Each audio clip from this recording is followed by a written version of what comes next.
할렐루야. 오늘도 변함없이 수요 예배에 함께 하신 여러분들을 주님 이름으로 환영합니다. 우리 다 같이 찬송가 493장 하늘 가는 밝은 길이 함께 찬양하도록 하겠습니다.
오늘 함께 나눌 하나님 말씀은 시편 84편 1절로 12절까지의 말씀입니다.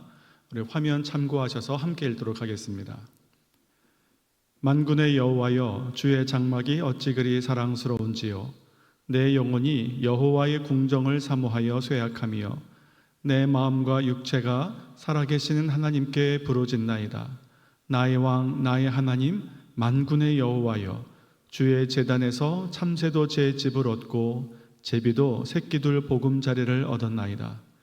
주의 집에 사는 자들은 복이 있나니 그들이 항상 주를 찬송하리이다. 셀라.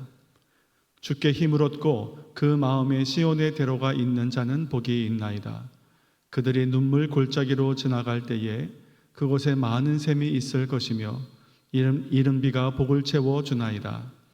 그들은 힘을 얻고 더 얻어 나아가 시온에서 하나님 앞에 각기 나타나리이다. 만군의 하나님 여호와여, 내 기도를 들으소서. 야곱의 하나님이여, 귀를 기울이소서. 셀라. 우리의 방패이신 하나님이여, 주께서 기름 부으신 자의 얼굴을 살펴보옵소서. 주의 궁정에서의 한 날이 다른 곳에서의 첫날보다 나은즉 악인의 장막에 사는 것보다 내 하나님의 성전 문지기로 있는 것이 좋사오니 여호와 하나님은 해요 방패이시라. 여호와께서 은혜와 영화를 주시며 정직하게 행하는 자에게 좋은 것을 아끼지 아니하실 것임이니이다. 만군의 여호와여, 주께 의지하는 자는 복이 있나이다. 아멘. 저의 버킷 리스트 중에 하나는 산티아고 순례길을 걷는 것입니다. 야고보 사도의 무덤이 있다고 전해지는 스페인의 산티아고 데 콤포스텔라까지 짧게는 포르투갈에서부터 120km, 길게는 프랑스에서 출발하는 800km의 여정을 걸어가는 순례길입니다.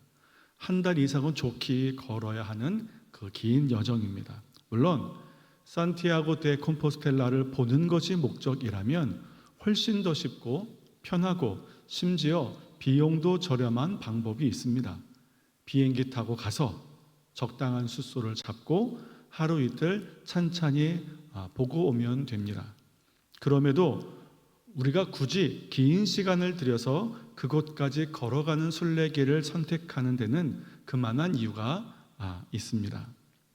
가문비 나무의 노래라는 책에 이런 내용이 있습니다. 인생을 순례자로 비유하면서 순례자란 길을 아는 자가 아니라 길을 찾는 자다, 이렇게 말합니다. 내가 아무리 그 길에 대해서 잘 알고 있다고 할지라도 직접 그 길을 찾아 걸어가지 않으면 찾아낼 수 없는 것들이 있기에 우리는 직접 그 길을 걷는 것입니다. 저도 요즘 기회가 있으면 성안돈 옛길을 구석구석 걷고 있습니다. 걷지 않아도 대충 여기서 저기로 나가겠구나 라는 것을 알지만 직접 그 길을 걸어가다 보면 그제서야 분명히 눈에 보이는 것이 있고 알게 되는 것이 있습니다. 성경이 말하는 지혜는 이런 것입니다. 내가 직접 겪어서, 내가 직접 찾아서, 내가 직접 걸어서 밟게 되는 것으로 알게 되는 그것을 성경은 지혜, 이렇게 말합니다. 오늘 시편 84편은 고라 자손의 시입니다. 늘 소망을 성전에 두고 성전에 올라가기만을 고대하는 마음을 노래한 시편이 84편입니다. 그 마음이 잘 드러난 구절이 1절에서 2절까지의 말씀입니다. 함께 읽겠습니다.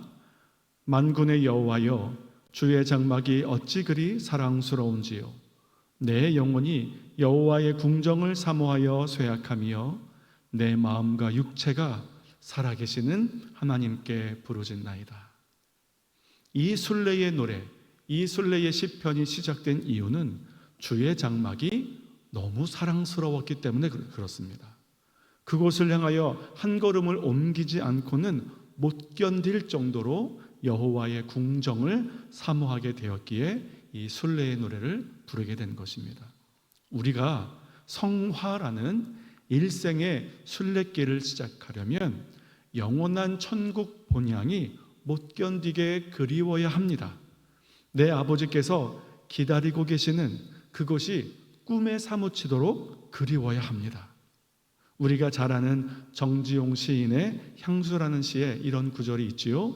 그곳이 차마 꿈엔들 이칠리야.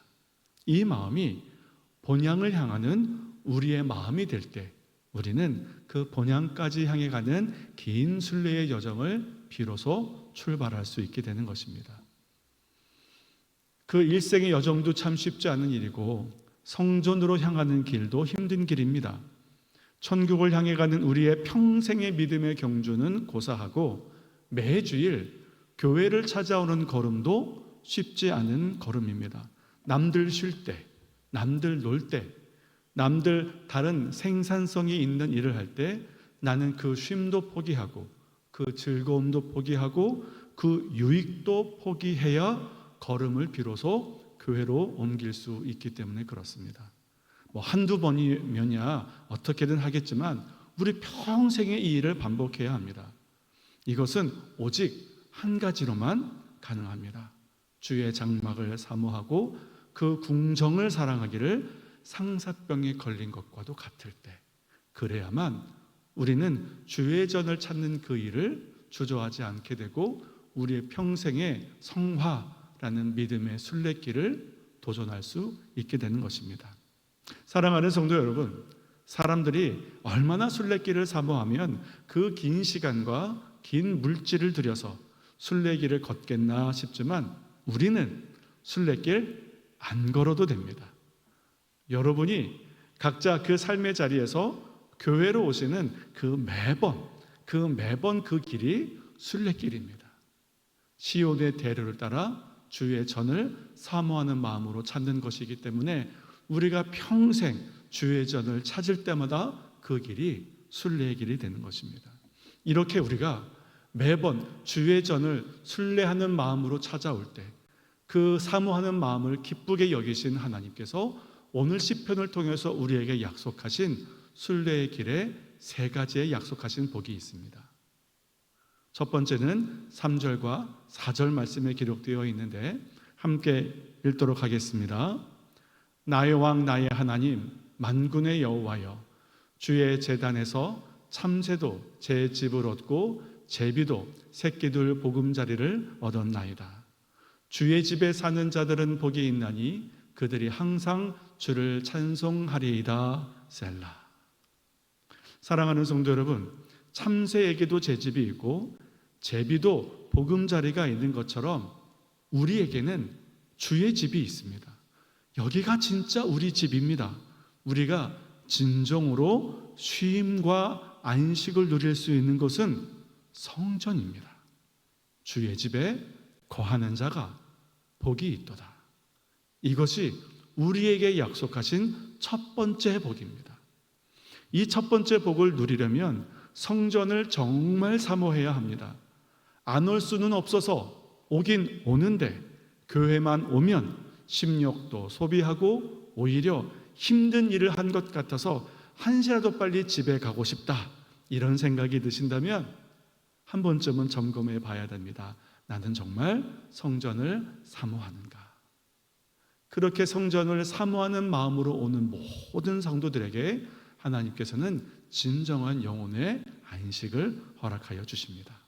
우리 사랑하는 울산 침례교회 모든 성도들이 주의 전에서 진정한 안식을 누리실 수 있기를 주님의 이름으로 축원합니다. 하나님께서 주의 전을 사모하는 자에게 허락하시는 두 번째 복은 5절에서 8절까지에 있습니다. 함께 읽도록 하겠습니다. 주께 힘을 얻고 그 마음에 시온의 대로가 있는 자는 복이 있나이다. 그들이 눈물 골짜기로 지나갈 때에 그곳에 많은 샘이 있을 것이며 이른 비가 복을 채워주나이다. 그들은 힘을 얻고 더 얻어 나아가 시온에서 하나님 앞에 각기 나타나리이다. 만군의 하나님 여호와여, 내 기도를 들으소서. 야곱의 하나님이여, 귀를 기울이소서. 셀라.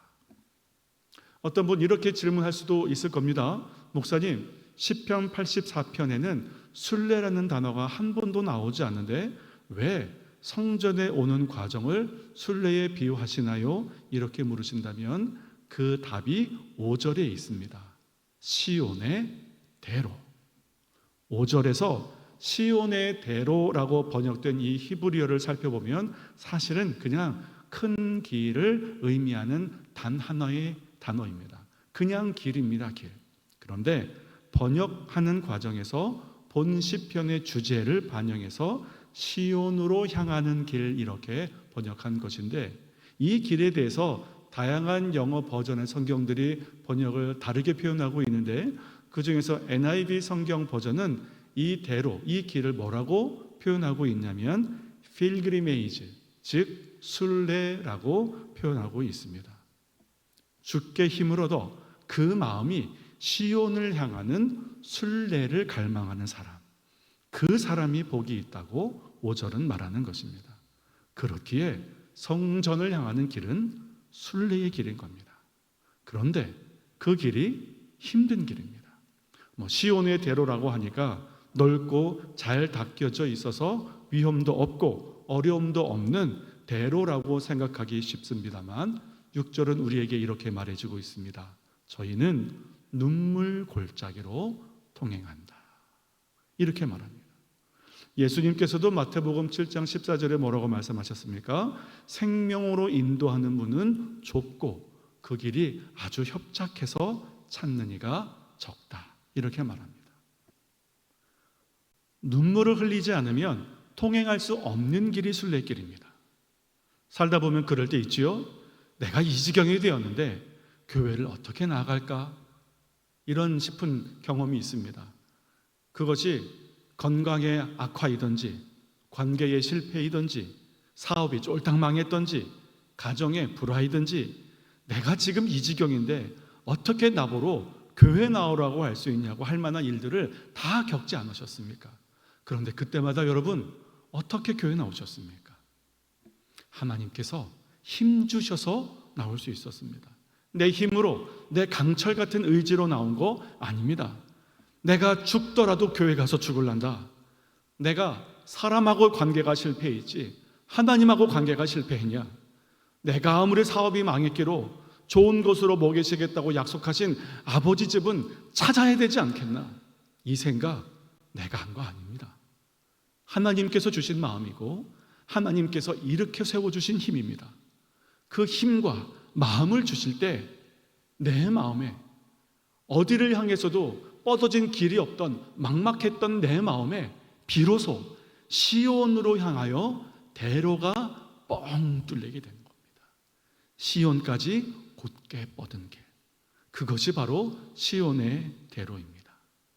우리 이 마음을 생각하시면서 5절을 한 번 더 읽도록 하겠습니다. 주께 힘을 얻고 그 마음에 시온의 대로가 있는 자는 복이 있나이다.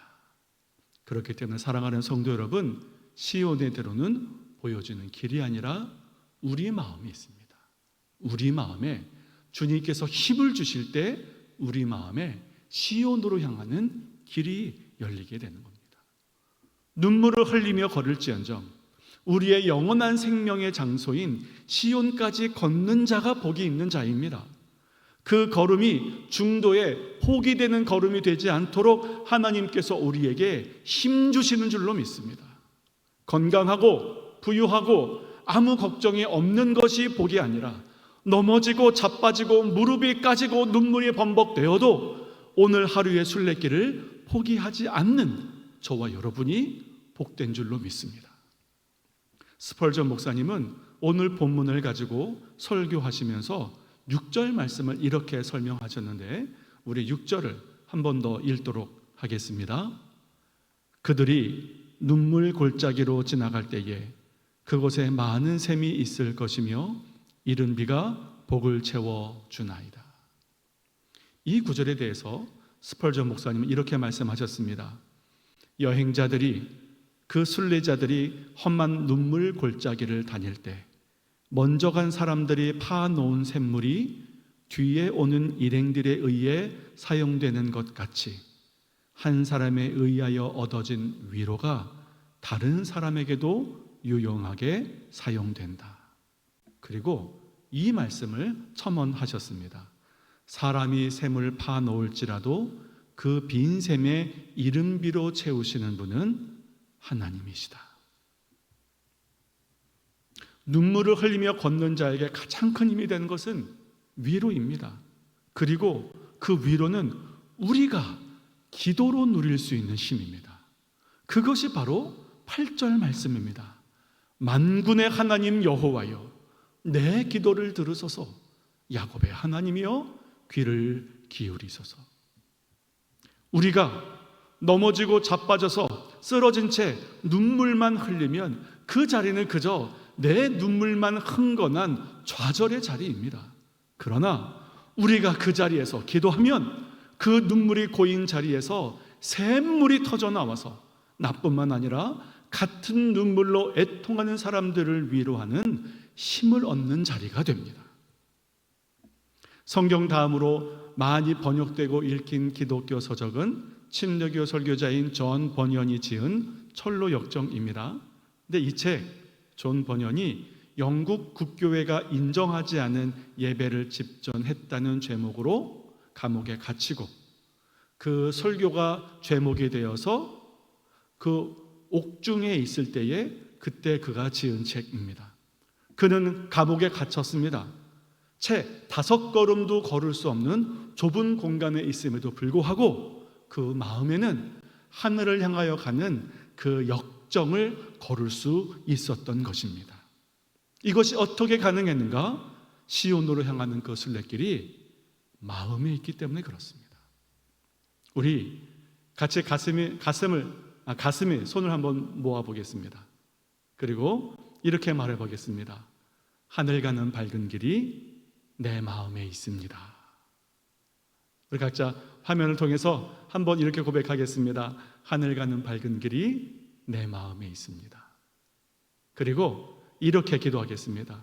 내 눈물이 누군가에게는 샘물이 되게 하여 주옵소서. 내 기도가 누군가에게는 힘이 되고 위로가 되게 하옵소서. 이것이 시온으로 향해 가는 순례길을 걷는 자에게 하나님께 약속하신 두 번째의 복입니다. 그럼 이제 마지막 세 번째 복은 9절에서 12절까지의 말씀에 있는데 함께 읽도록 하겠습니다. 우리 방패이신 하나님이여, 주께서 기름 부으신 자의 얼굴을 살펴보옵소서. 주의 궁정에서의 한날이 다른 곳에서의 첫날보다 나은즉 악인의 장막에 사는 것보다 내 하나님의 성전 문지기로 있는 것이 좋사오니 여호와 하나님은 해요 방패이시라. 여호와께서 은혜와 영화를 주시며 정직하게 행하는 자에게 좋은 것을 아끼지 아니하실 것임이니이다. 만군의 여호와여, 주께 의지하는 자는 복이 있나이다. 우리가 우리 인생이라는 순례길을 걸으면서 누리게 되는 세 번째 복은 하나님의 보호하심입니다. 그 보호하심을 해와 방패라는 이미지로 노래하고 있습니다. 주를 의지하는 자에게 허락하시는 복입니다. 길을 걷지 않는 자는 굳이 주를 의지할 필요가 없습니다. 그러나 걷기 시작한 자는 반드시 주를 의지해야 하고, 그렇게 주를 의지할 때 하나님께서 약속하신 것이 내가 너를 지켜주마, 이 약속입니다. 언젠가 TV 프로그램에서 그 설교의 서두에 말씀드렸던 그 순례의 길을 걷는 사람들의 쉼터를 장소로 해서 프로그램을 만든 적이 있었습니다. 그 프로그램에 등장하는 순례자들은 하나같이 커다란 배낭을 등에 짊어지고 등장을 합니다. 순례길에 필요한 모든 것들이 아마 그 배낭 안에 들어있을 겁니다. 그들이 함께 저녁을 먹고 쉬면서 오가는 대화 중에 이런 내용이 있었습니다. 한 사람이 말합니다. 당신 가지고 있던 패딩 점퍼가 보이지 않네요? 그러자 그 사람이 이렇게 대답합니다. 그거 버렸습니다. 가지고 다니다 보니까 별 필요 없다는 것을 알게 되었거든요. 그런데 그 다음 말이 참 인상 깊었습니다. 내가 생각하기에 짐은 두려움인 것 같아요. 이렇게 말을 했습니다. 순례길을 걷다가 보면 여러 가지 두려워할 만한 상황이 있을 것을 대비하기 위해서 이것저것을 다 준비해서 커다란 배낭을 만들고 그것을 어깨에 짊어지고 시작한 순례길이었는데, 하루 지나고 이틀이 지나면서 정말 필요한 것들과 쓸데없는 것들로 구분이 되더라는 겁니다. 두려움이 사라진 만큼 짐도 사라집니다. 그래서 순례자들의 숙소에는 내가 필요 없는 것들을 모아두는 상자가 있다고 합니다. 그 상자, 두려움을 버리는 상자입니다. 우리 인생의 순례길도 마찬가지입니다. 적당한 짐은 우리의 순례의 여정에 꼭 필요하지만 너무 많은 것들을 등에 짊어지고 있으면 순례의 길을 포기하게 됩니다. 우리가 우리 인생의 순례길에 많은 짐을 지고 가는 이유는 마찬가지로 두렵기 때문입니다. 나에게 모아놓은 돈이 없는데 사고라도 나면 어떡하지? 자식도 걱정되고 노후도 불안합니다. 없어서 불편한 것을 못 견뎌 하기도 합니다. 집이 좁아서 불편하고 옷이 낡아서 부끄럽고 이것보다 저것이 더 있으면 편할 것 같기도 하고 이것만 있으면 더 즐거울 것 같기도 해서 이것저것을 구비하고 모으다 보면 그 등을 짊어지고 순례의 길을 떠날 엄두가 나지 않는 겁니다. 그러나 사랑하는 성도 여러분, 우리 순례길에는 방패도 필요 없고 어둠을 밝힐 큰 횃불도 필요 없습니다. 하나님께서 해요 방패가 되십니다. 우리가 살면서 당하고 겪게 되는 모든 일, 전적으로 우리가 해결해야 한다면 그 걱정은 지혜로운 걱정일 겁니다. 그러니까 그 짐 바리바리 싸는 게 맞습니다. 언제 어떤 일이 벌어질지 모르기 때문에 그래요. 그러나 마태복음 6장 31절과 32절에서 예수님께서 분명히 말씀하셨습니다. 그러므로 염려하여 이르기를 무엇을 먹을까? 무엇을 마실까? 무엇을 입을까? 하지 말라. 이는 다 이방인들이 구하는 것이라. 너희 하늘 아버지께서 이 모든 것이 너희에게 있어야 할 줄을 아시느니라. 사랑하는 성도 여러분, 우리는 고아가 아닙니다. 하나님께서는 우리를 결코 홀로 던져두지 않으셨고 우리의 순례 여정 혼자 걷게 하지 않으셨습니다. 하나님 아버지께서 우리에게 필요한 모든 것을 이미 잘 알고 계십니다. 그렇기에 우리에게 좋은 것으로 공급해 주시겠다고 약속하셨습니다. 그것이 오늘 본문의 11절입니다.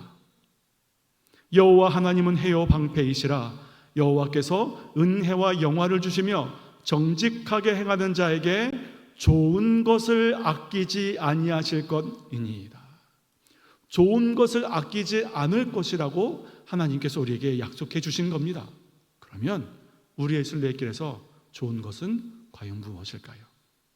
마태복음 7장 11절은 좋은 것에 대해서 이렇게 말하고 있죠. 너희가 악한 자라도 좋은 것으로 자식에게 줄 줄 알거든 하물며 하늘에 계신 너희 아버지께서 구하는 자에게 좋은 것으로 주시지 않겠느냐. 그런데 동일한 내용을 가지고 누가복음 11장 13절은 이렇게 말합니다. 너희가 악할지라도 좋은 것을 자식에게 줄 줄 알거든 하물며 너희 하늘 아버지께서 구하는 자에게 성령을 주시지 않겠느냐 하시니라. 그러니까 마태복음에서는 좋은 것이라고 말하는 것을 누가복음에서는 성령이라고 말하고 있습니다. 이쯤 되면 깨닫게 되는 것이 있습니다. 우리 각자의 순례길에 동행이 있다는 것입니다.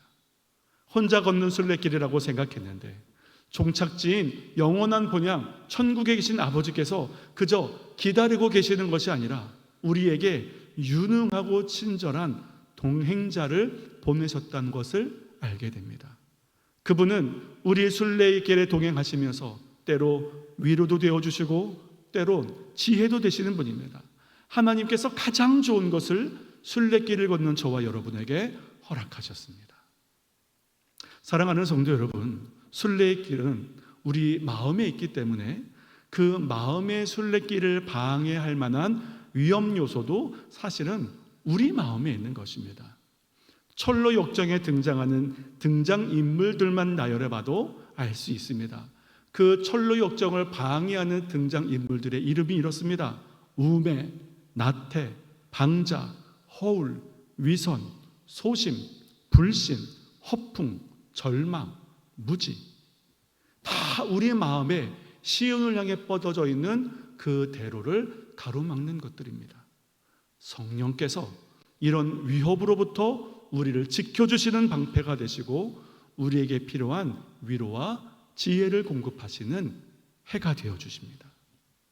사랑하는 성도 여러분, 말씀을 정리해 보도록 하겠습니다. 우리가 성전을 사모하면 영원한 본향을 사모하게 되고 우리 마음이 그곳까지 갈 수 있는 시온의 대로 순례길이 열려지게 됩니다. 세상을 사랑할 때는 눈에 보이지 않던 길입니다. 그 명예와 부와 즐거움과 자랑으로 가로막혀 있던 길입니다. 그러나 아무리 그것들이 좋아도 거기 머물러 있으면 집 없는 고아입니다. 사랑하는 성도 여러분, 거기는 길거리입니다. 길거리에 아무리 좋은 것이 있다 하더라도 길거리에 주저앉으면 되겠습니까? 거기에는 참된 쉼이 없는 겁니다. 순례길은 눈물의 길입니다. 눈물 골짜기를 지나고 있다고 생각되시거든 기도할 수 있기를 바랍니다. 나를 위로하사 다시 힘을 얻고 또 얻어서 마침내 하나님 앞에서는 그날까지 이 길을 계속 걷게 해달라고 하나님께 기도할 수 있기를 바랍니다. 그러면 하나님께서 어떤 소망을 우리에게 약속하여 주셨습니까? 내가 흘린 그 눈물로 적셔진 그 땅에서 샘물이 터져나와 누군가의 눈물의 자국을 씻어내고 험한 여정의 목마름을 해결할 수 있는 위로와 쉼의 샘이 되게 하여 주시겠다고 우리에게 약속해 주셨습니다. 그리고 마지막으로 세상에 홀로 던져진 것 같은 두려움 때문에 한 걸음 한 걸음이 주저되신다면 방패가 되셔서 그 걸음을 지키시는 하나님을 의지하시기 바랍니다. 또한 해가 되셔서 늘 나와 동행하시는 성령께서 공급하시는 좋은 것을 꼭 누리시는 순례의 길이 되시기를 주님의 이름으로 축원합니다. 기도하겠습니다. 사랑하는 나의 하나님 아버지, 누군가에게는 차마 꿈엔들 잊혀지지 않는 그 천국 본향 내 아버지 집이 나에게는 기억에조차 희미한 곳이 되지 않게 하여 주옵소서. 내 옆사람은 부지런히 오늘도 그 순례의 길을 걷고 있는데 나는 그 걸음을 지켜보고 있는 자가 되지 않게 하여 주옵소서. 주회전과 천국 본향을 사모하는 그 절절한 마음을 회복하게 하여 주옵소서. 우리 각자의 마음에 내어주신 그 하늘 가는 밝은 길에 고생 수고 많고 눈물 골짜기를 지난다 할지라도 힘을 얻고 또 얻어서 마침내 내 아버지 품에 안기게 하여 주옵소서. 주여, 나는 힘이 없고 연약합니다. 방패가 되어 주시사 내 마음길을 지켜주시고 해가 되어 주시는 성령님과 늘 동행하는 순례길 되게 하여 주옵소서. 길을 아는 자로 만족하지 않게 하여 주옵시고 늘 길을 찾아 걷는 자가 되게 하여 주시사 순례길 곳곳에서 찾아지는 그 아버지의 은혜에 감격하다가 내 인생 순례길은 선물과도 같았다고 고백하게 하여 주옵소서. 예수님 귀하신 이름으로 기도하였습니다. 아멘.